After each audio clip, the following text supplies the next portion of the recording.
A moment of silence for VO and her family. If you're new to this channel, I don't normally dress in black, but if you've been here for a while, you know that Greg Newman makes me feel dark. The order of discipline came in against Greg Newman because, he doesn't get a judgment order because he doesn't have to follow the law like the rest of us peasants. And 68 cents. 68 cents or 69 cents. That's how much the state of North Carolina pays their PR company per person in North Carolina to make you believe that the courts are fair and just.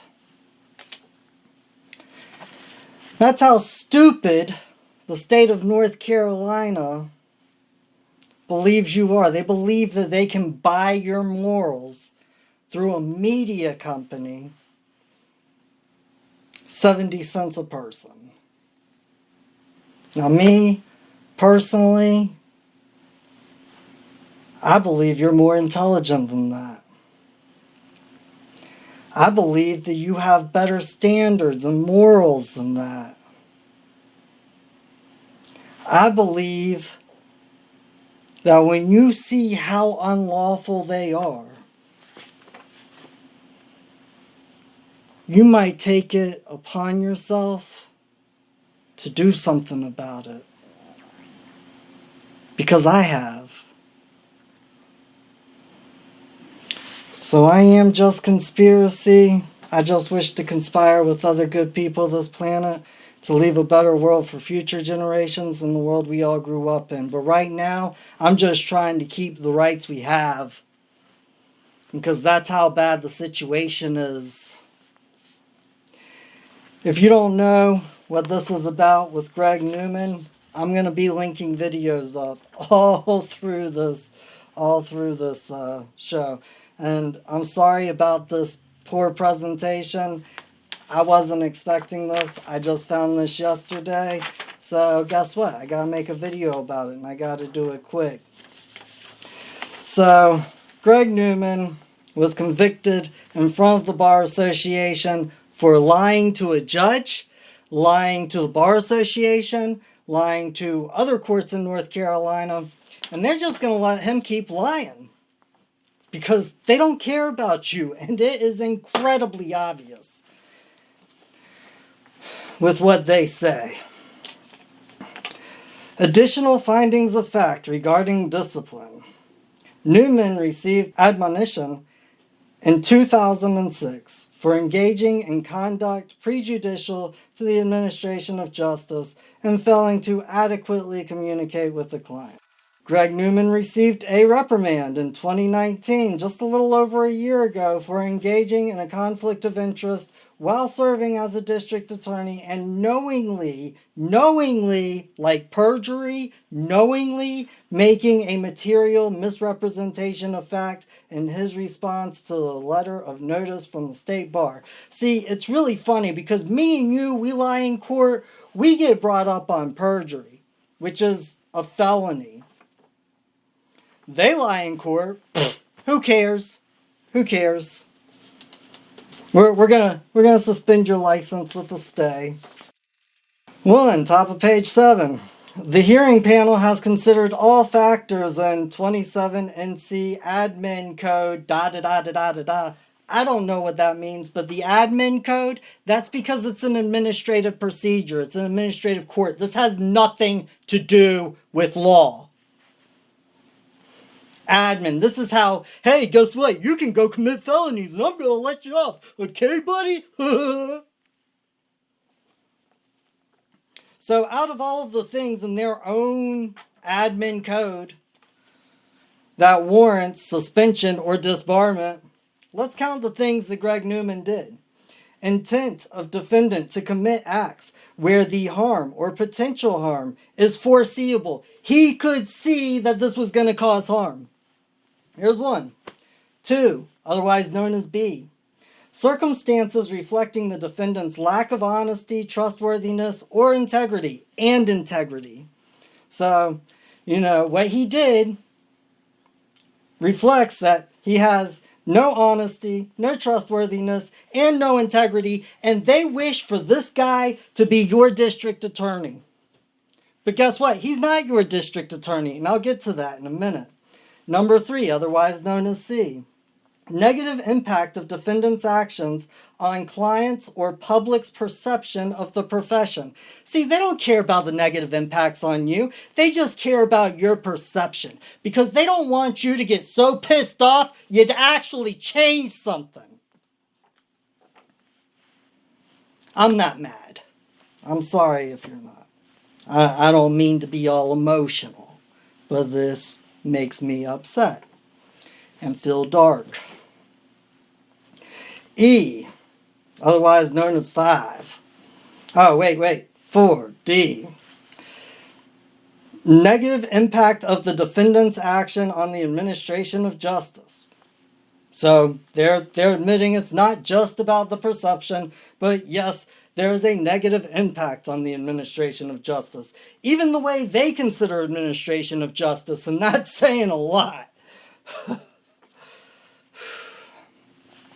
Impairment of the client's ability to achieve the goals of the representation. That was E. F. Effect of defendant's conduct on third parties. Keep that in mind. That he has a negative effect on third parties. And G, the last one, acts of dishonesty, misrepresentation, deceit, and fabrication. All of those things. There were only 2 things that you could do to get disbarred or have your license suspended that they didn't find him guilty of, and I don't think he was accused of it. All right, let's keep going. The hearing panel has considered all factors. The hearing panel, not a jury. The hearing panel has considered all factors in 27 admin something that's supposed to wazzle-dazzle you, hocus-pocus you, so that you don't know they're breaking the law. This is how stupid they think you are. And concludes that the following are applicable in this manner. Disbarment is not the appropriate discipline in this case. A. Acts of dishonesty, misrepresentation, deceit, and fabrication, and impulsive acts of dishonesty, misrepresentation, deceit, and fabrication without timely remedial efforts. Okay?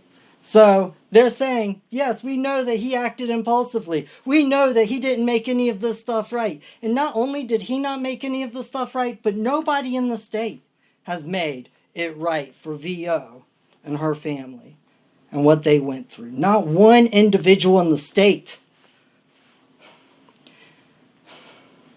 If they were a criminal gang, if they were the mafia, which they kind of are, then somebody would get them on RICO. A criminal conspiracy. Conspiring with other people to commit crimes. An accomplice after the fact. An accessory after the fact. The hand of one is the hand of all. Take your pick. That's what they would do to us. 3. The hearing panel has considered all the factors and concludes that the following are applicable in this manner. He's had prior discipline with the North Carolina State Bar. In fact, this is his 3rd disciplinary action. 2nd, within a year and a half. He's been dishonest and selfish. Failure to timely make good faith efforts to rectify the consequences of his misconduct. Multiple offenses. They're saying right here, he has broken the law multiple ways, multiple different times. But guess what? We're going to send him back to be a district attorney again.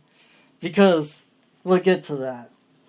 Submission of false evidence, false statements, and other deceptive practices during the disciplinary process. He lied to us to try and cover up his own tracks. But we don't care. We're going to let him do it again. Because, shoot, by this time, he's probably starting to feel real comfortable with it. Because when you don't stop a criminal, you're just inviting them to commit more crime.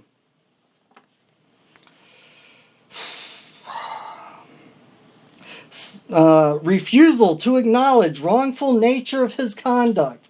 They see that he absolutely refuses to acknowledge he did anything wrong. Absence of remorse. He doesn't have any remorse. Character or reputation. He doesn't have any character or reputation. Vulnerability of victims. So now they're talking about the victims. But he has 31 years experience of screwing people over, so we're going to send him back to that job. Yeah, because he's really good at it. He has 31 years experience. So we're gonna act real tough on him, say suspended, but we're just gonna stay that. We're just gonna stay that. This is funnier, not really, but this is as much of a joke as I am a cartoon right now. Crazy.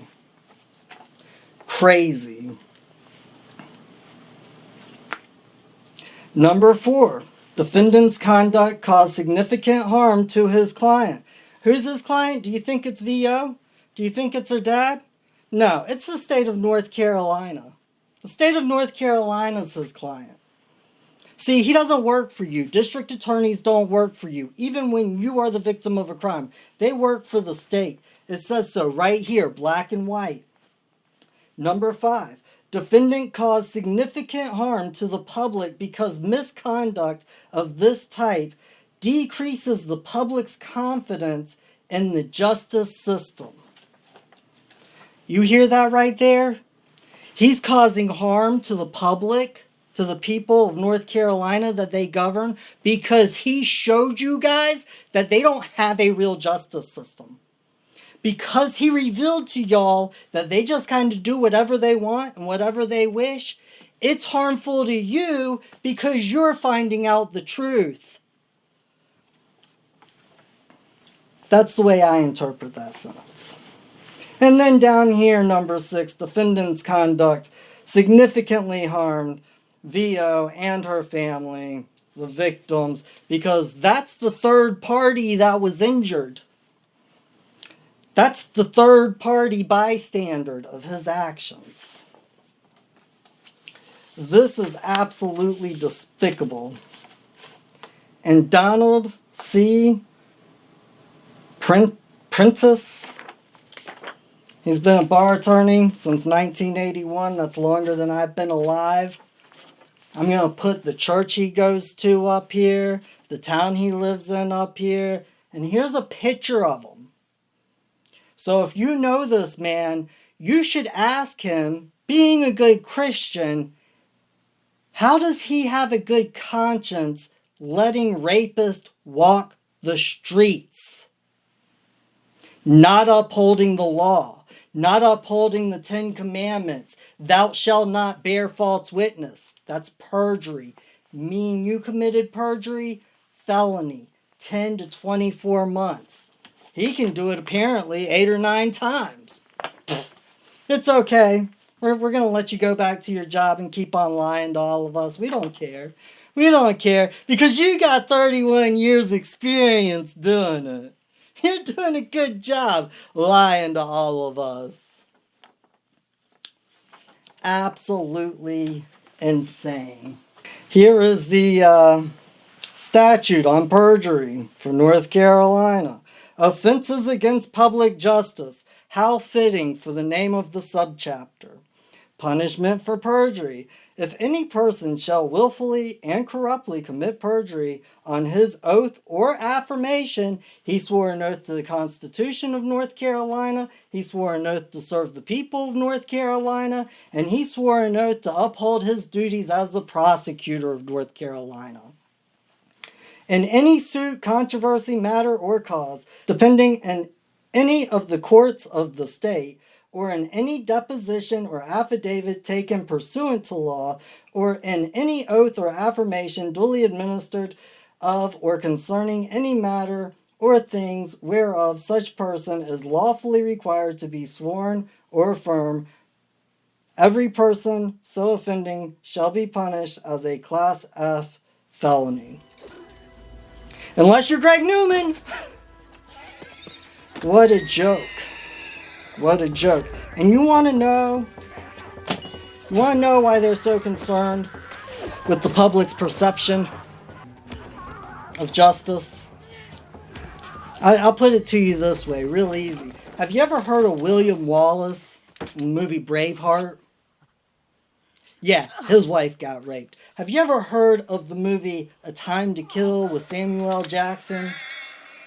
Yeah, his little girl got raped. Have you ever seen the movie Lawless? The movie Lawless? They shot a U.S. Marshal in the middle of the street, and you want to know who fired the first shot? The sheriff. Because that's how people used to handle things in this country. That's why we got a Second Amendment. I work for the Commonwealth Attorney! And if you wish to exercise that right and have some fun with it, join us. Erwin, Tennessee. 11 a.m. Saturday. January. Coming up just in a couple of days. I love you all. Hopefully we can get through this. Hopefully we have rights when our children grow up. Hopefully our children don't get raped where their rapists can just walk free. Because right now we live in that kind of society. Look at Jeff Epstein. Look at James Sapp.